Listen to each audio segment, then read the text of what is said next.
Welcome to episode 3 of Behind the Anchor, the University of Rhode Island Football Coaches Podcast, hosted by me, Christian Arrington, with Head Coach Jim Fleming.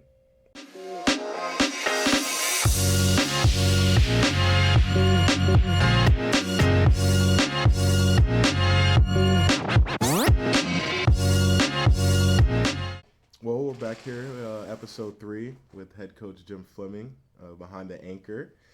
Here, this episode, we're going to dive a little bit into some jersey combinations, with the first question being, do you have a favorite URI jersey combination? I like winning combinations, number one, but if I had to go with the one that I like seeing you guys in more than any, it's the Savage Navies. I would have to agree. Yeah, you guys all look really kind of gnarly when you come out in those things, and I always feel confident when we seem to play very tough in that combo. I think I would have to say the Navy is definitely my favorite, but definitely my second favorite would have to go the Navy top with the camo bottoms for, salute to service. That's definitely I feel you on that one. Always going to be my favorites. And those camo bottoms have got a huge story to them that no one seems to know, which I'll share with you if you're interested. Oh yeah, for sure, definitely. We were getting ready to play opening. I think it was Syracuse, so it might have been my second year, and we had ordered brand new whites because the whites were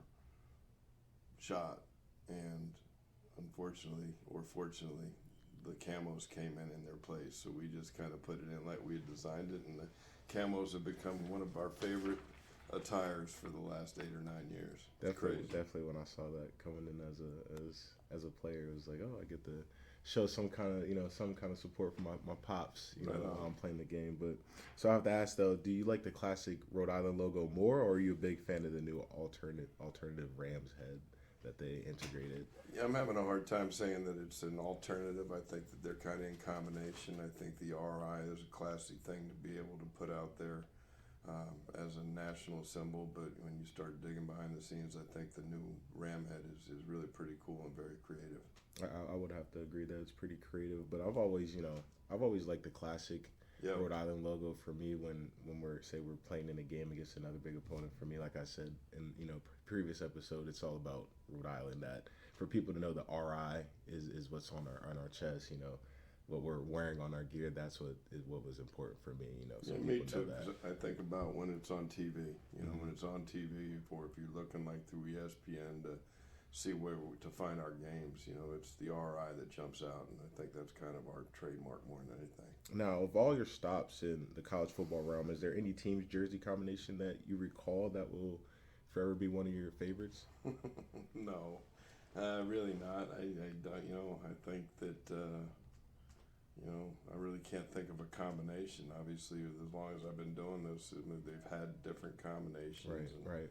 Thinking back, I can remember a number of different combos that are kind of cool, but I like the Rhodey colors. I guess second to that would probably be the Boise State colors. I thought were pretty good. And now you've been through an era of swag when it comes to swag for players, different uniforms. You just brought up Boise State, who has a all blue field, and they have such a unique color scheme, definitely. But I think looking at URI's color scheme and just what they're able to do with the Keeney blue and the navy is definitely unique, and something that around the country is definitely eye-grabbing, something that is definitely top in the nation for sure. Listen, I think the color scheme has lent us to be able to have the best looking football field in the conference, and I love the way the colors pop on game day and practice day, so I tend to agree with you. Those are good colors. Now, as we talk about the colors, let's dive in a little bit more behind the scenes of your program and significant symbols and phrases that you have. Starting with 3 more feet and the significance behind that. What is the significance? Well, the significance was it was everything's borrowed from somewhere, but there was a story. I want to say it's Norman Vincent Peale, but it's the story is about a group of young people, not young people, but a family that had decided to go out and try their luck in the gold rush era. Went out and they had bought a mine. I believe it was in Colorado. I know those people hailed from Maryland. They sold everything they had, got out there, bought a mine, and they started digging, in the mine looking for gold. And as they were, cooking along, they were very lucky. They started to find some flakes, and then it turned into some nuggets, and then it turned into some bricks, and they were able to pay off their equipment. They were able to go ahead and start sending some money home and starting to, live a decent life based upon what they were able to get out of the mine. Now, eventually, the mine kind of dried up, and they kept digging and unfortunately, they got to a point where it was a breaking point, and they had to go ahead and sell the equipment, sell the mine, and they went back home with their tails between their legs. The guy who bought it ended up going ahead and redirecting slightly, still in the same mine, same vein, and dug 3 feet. And those 3 feet created a mother lode of gold. So, it was just that the guy had quit 3 feet too soon, and behind those 3 feet was everything they had set out to achieve. Now, obviously the moral of that story is continue to grind, continue to push, because if you continue to work hard and break through barriers that are in front of you, then you have a chance to be able to be ultimately successful.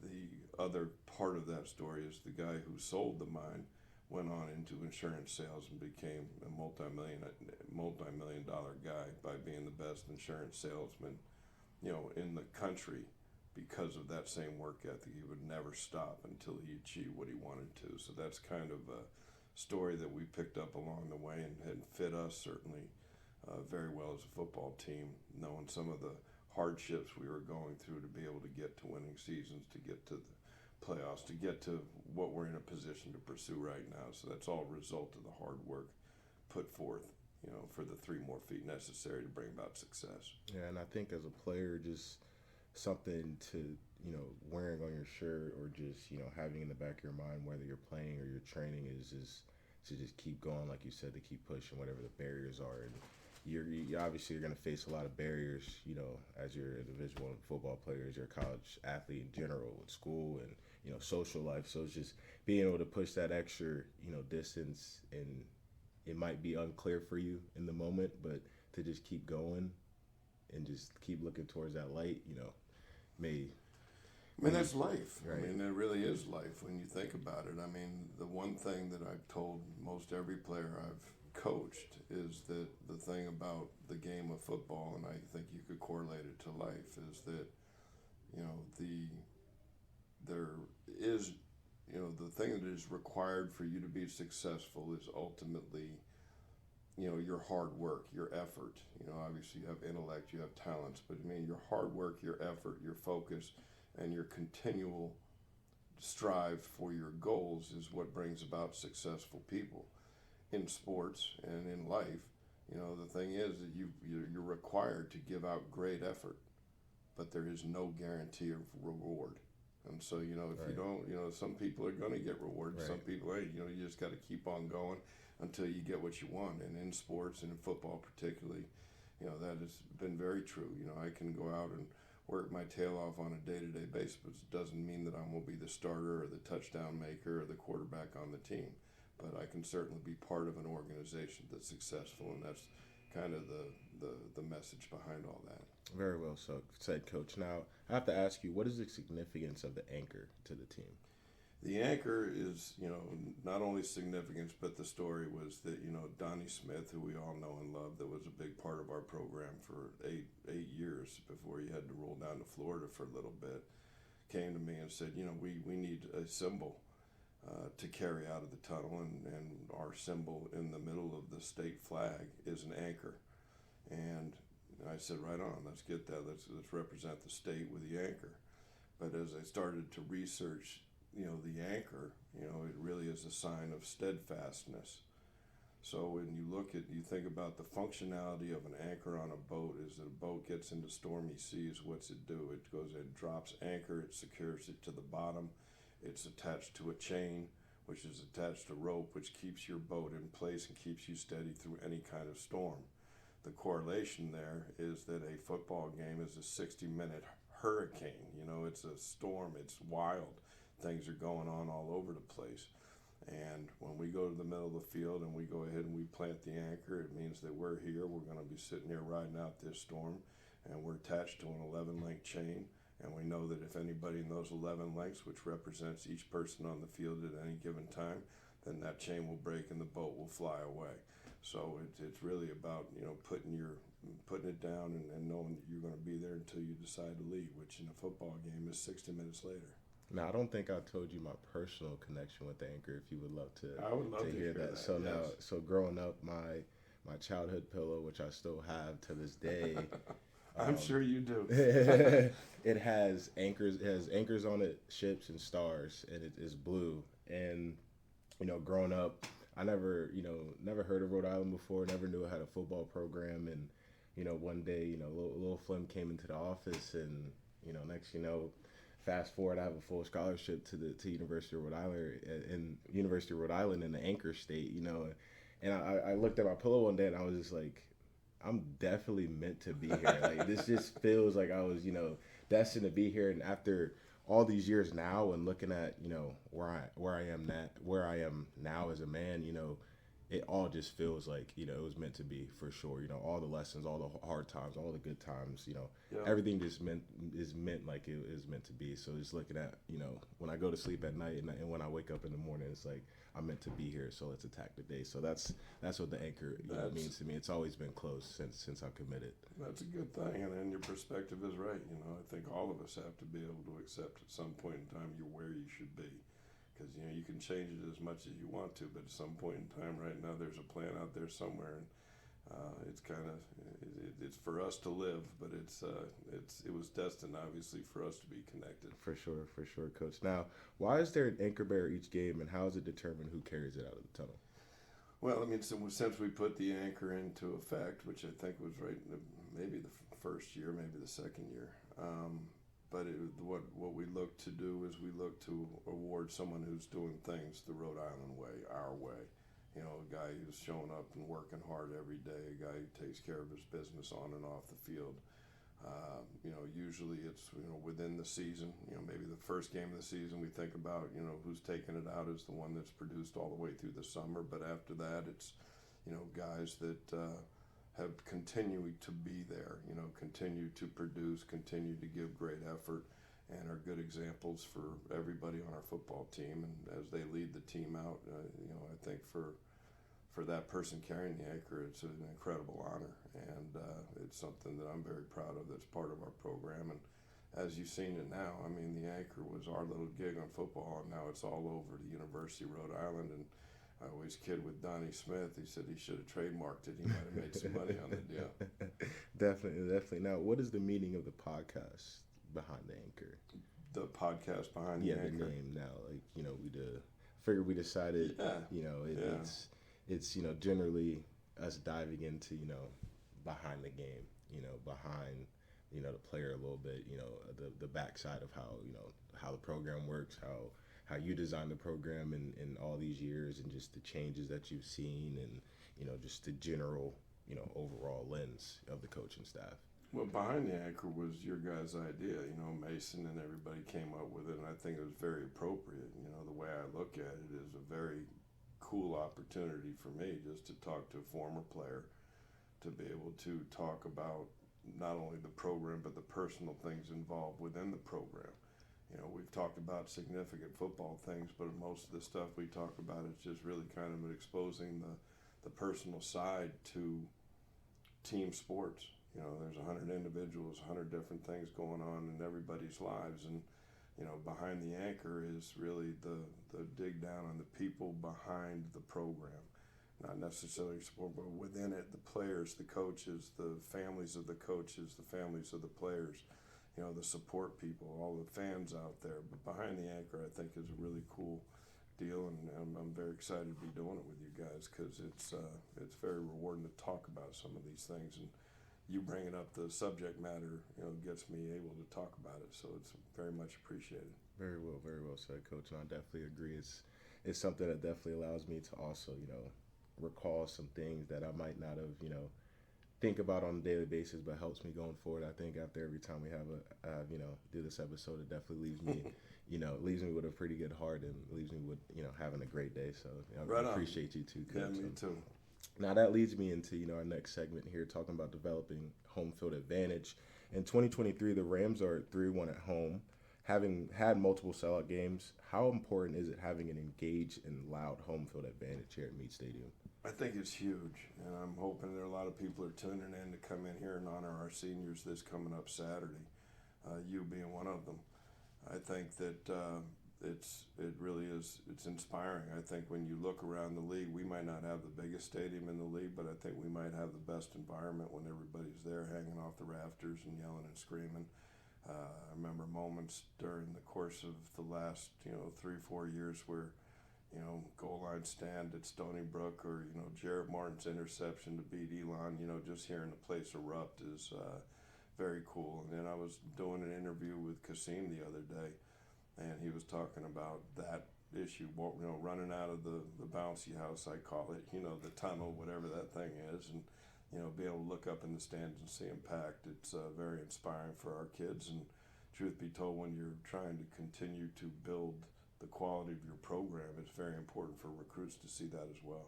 I think as a player, running out of the bouncy house myself, being able to look up at the crowd, not only seeing my family and seeing my teammates' family, seeing the coaches' family, but seeing just the students, seeing the fans of just Rhode Island football wearing the logo, supporting us, being loud, just the smiles. It just all the glory of the game of football here at Rhode Island. Just that will always be something that's set in my heart.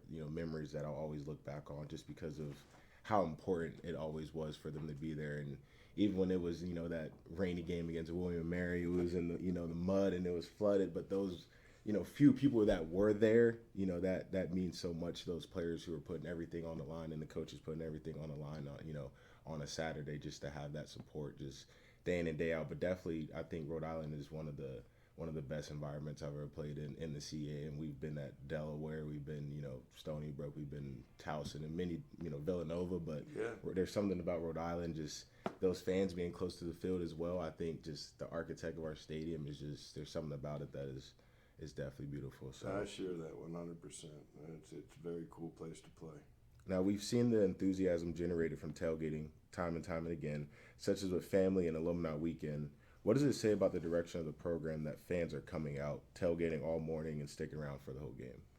That we provide a good experience for the people who come watch. They obviously coming out to support. A lot of people are just diehard Rhodey fans, but I think a diehard Rhodey fan will go out and talk to a couple of friends and say, hey, come down to the game. It's a good time. It's not going to cost you an arm and a leg. We got a nice day to tailgate.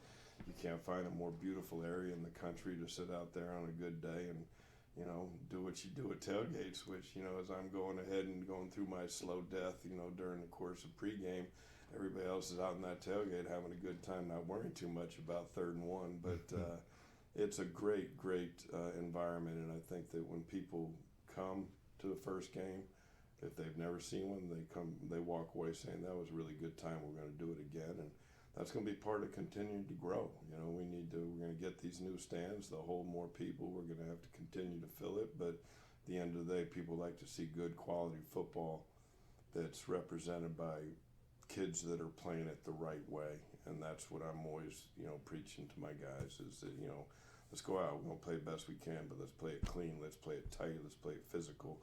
Because ultimately my goal, has always been that we play a brand of football that is going to inspire those in the stands to be able to, go do great things. They see us give great effort and do the things we do and have some success. Want people to walk away inspired by that performance. Now, I think, through my years playing here, I've heard from, fans, just that inspiration that they get from watching us play, throughout the years, even in the hard games, even if, maybe have lost, but the inspiration has always been there. We were at Georgia State, my brother had told me, he was like, there was a fan there, he was just like, he wanted to buy your shirt off you, the number 11 with the military, long sleeve white, he just wanted to buy it because he was like, he was just inspired, and he was like, that guy's going to be, doing great things one day. So it was just, and that was from playing football. Yeah. And, you realize that it's bigger than the game, that everything is bigger than just the game. And it just goes through our families, the fans, and the whole community is affected by it. So it brings people together for a good cause.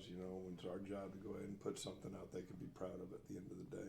Now, is there anything the URI community could possibly do to take the excitement of game day here in Kingston to the next level?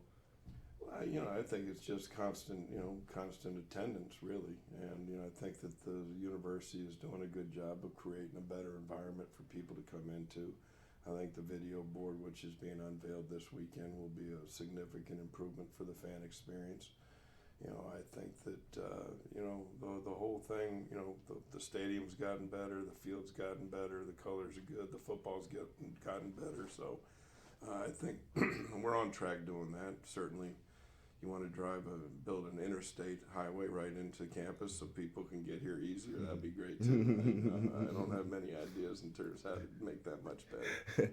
Now, as we discussed before, and as you just said, the new video board is up and set to be running this weekend and operational on Saturday against North Carolina A&T. What are you looking forward to seeing the most on the big screen? Player highlights, flashy team graphics, seeing live in-game replays, or simply just URI with more points on the board than the Aggies? Replays of those calls that seem to go against us. Right. That's what I want to see. Yeah, I have to agree as well. I mean, there's been, as you know, over the years, a handful of incredible calls that you just want to see right there and live, and so at least there's some responsibility on those guys that are throwing that little stinky flag. Right now, to the fans, it might be nice to see the flashy, see the players, come on, Rody, let's get right. Yes. But for us, yeah, like you said, we just want to see the replay. I was thinking about that. I was thinking, I wonder if we're gonna have, because you see in the NFL guys, or or if you're looking at a school that has big time boards, you see a guy breaking away on a touchdown and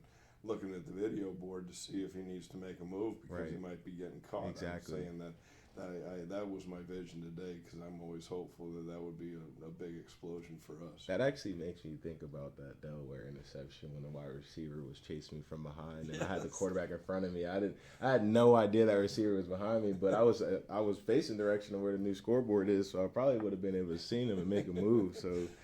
You learn the old-fashioned way. Just run as fast as you can and pray, man. Just get on in that end zone. Right. Now, how can Meade Stadium take the next step in becoming a feared home field advantage for opponents by 2024?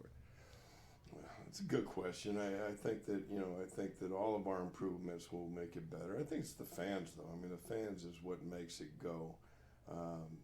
I think that we can move them out of the Ryan Center and put them in the basement of Tutel as a visiting team, give them a little bit of taste what we get to go through when we go on the road, meaning that we treat visiting teams very well comparatively how we get treated.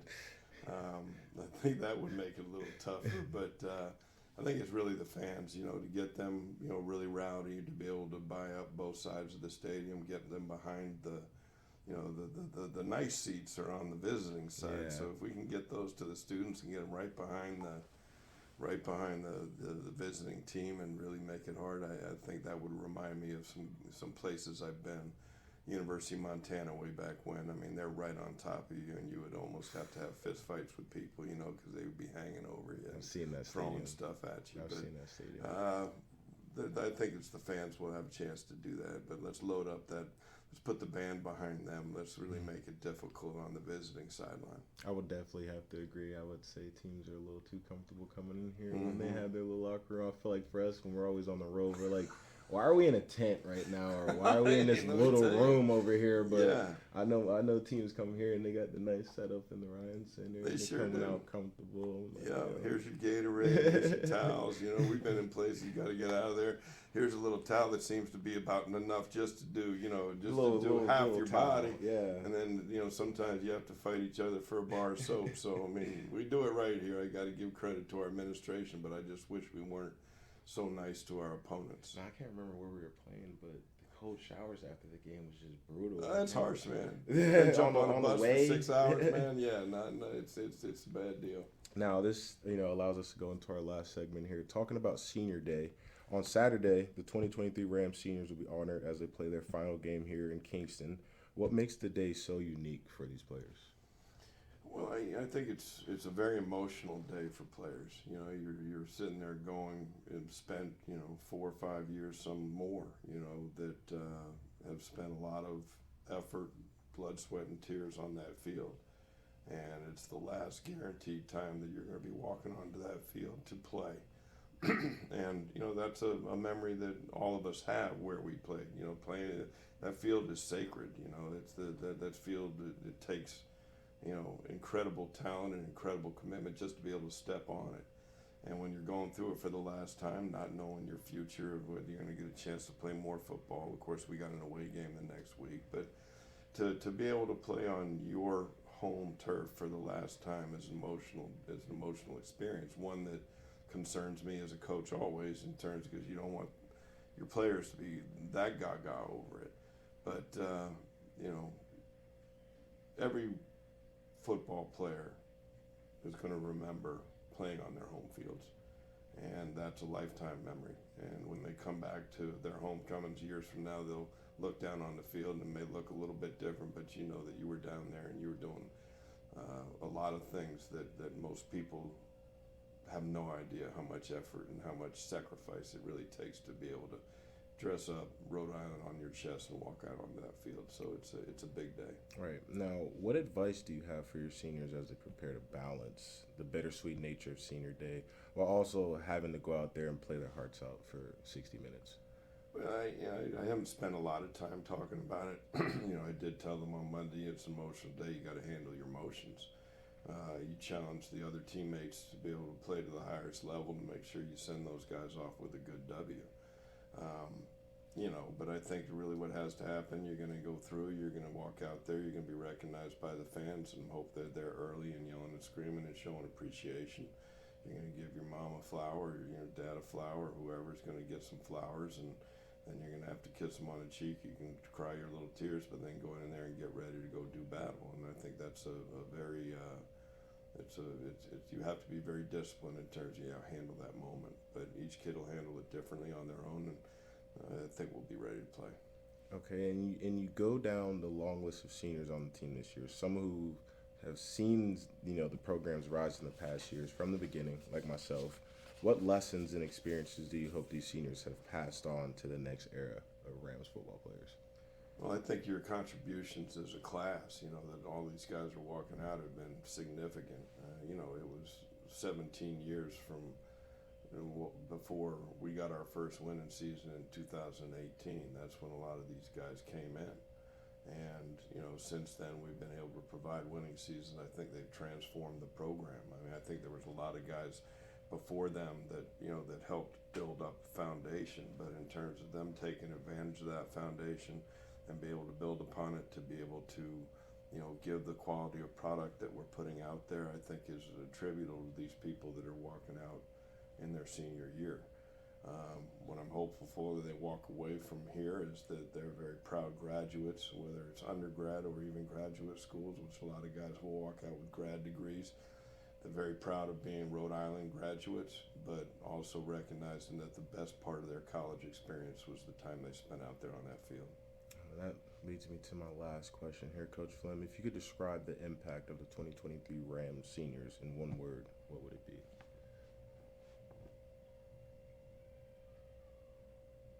Perseverance and excellence. That's not one word, that's two. It's okay. And there's a bunch more. I mean, it's hard in one word. It is. Possibly, yeah. One word is my word is appreciative.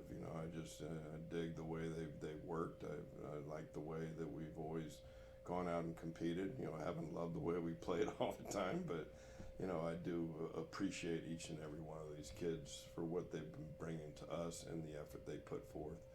So that's a long-winded answer. I'm still looking for the right word, and maybe it'll come to me at another time. We'll catch that on the next episode of Behind the Anchor. No, I definitely think it's been quite the journey. I've been alongside these seniors since 2018, and seeing a lot of the trials and tribulations that each and every one of us have had to go through, but also just the lessons that I'm sure all of us have gotten from being, college athletes here at the University of Rhode Island, or some of us who have, came from different schools and transferred, still playing, the game of football. It can take a lot from you, but it also gives you so much in the end as well. And just, it's definitely something that, I'm sure all the seniors are grateful for in these, final guaranteed games of the 2023 season. So I think Saturday will definitely be a great one, It's a great one for history. Football players are special people. I have told you that. Special people in a sense that, there's not a lot of people that are willing to put forth the sacrifice, the commitment, the dedication to other people to be able to achieve a common goal. And it's very pure. You look at the opportunity to play the game of football when you're able to be in a huddle with 11 other guys and you all have a common goal and be able to have to pull for each other is something unique, because I think once you finish playing, it ain't there anymore. Right. You go into the business world, there's going to be someone trying to cut your legs out, trying to beat you that way. But, in a football situation, it's a very special group of people willing to sacrifice, effort, time, physicality, bodies, you name it, just for the sake of the game and for the sake of the brotherhood that's in that locker room. Very well said, Coach. Very well said. Thank you to Head Coach Jim Fleming for joining us on today's episode of Behind the Anchor. This is Christian Arrington, and tune in next time for our Week 12 episode as the Rams prepare to take on the Towson Tigers in Maryland for the regular season finale.